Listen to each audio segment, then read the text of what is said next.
this is my connectionism model. Um, yeah, okay.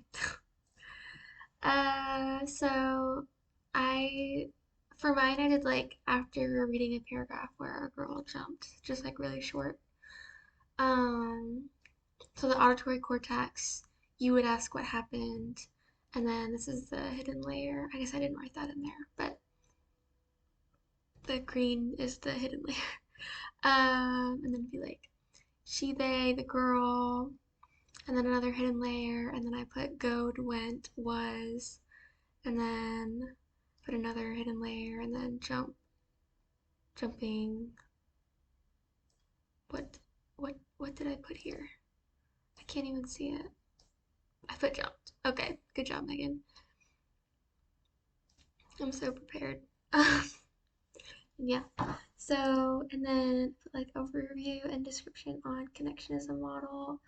The model I created was to focus mainly on the prediction of regular versus irregular past tense and bound morphemes. Um, this connectionism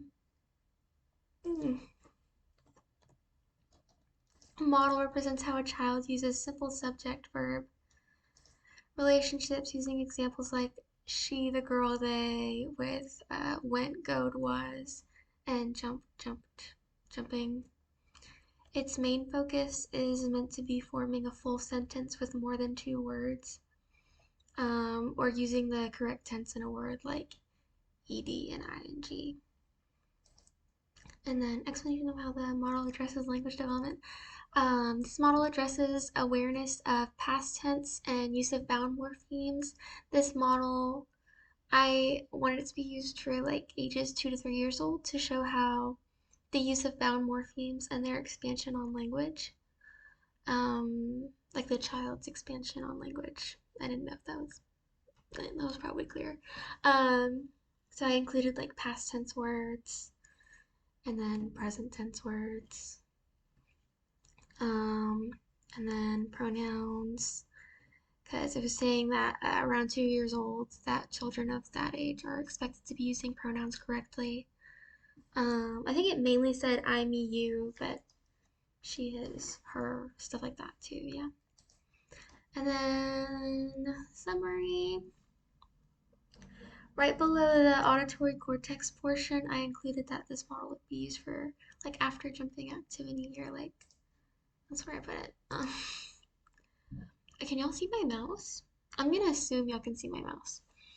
It includes different variations of how to address the main character, past tense words, and use of vowel morphemes.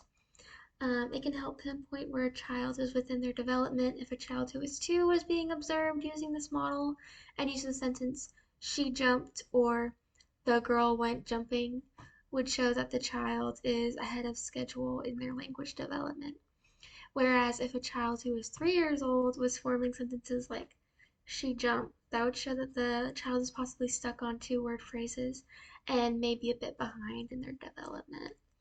Um, I don't think that would cause for like super like, oh, they need to be in speech therapy, but like I feel like it's like a hint, you know? But yeah. And then at the end I put thank you because thank you. Yeah. Okay. Yes. How do I stop it? I think it's this one.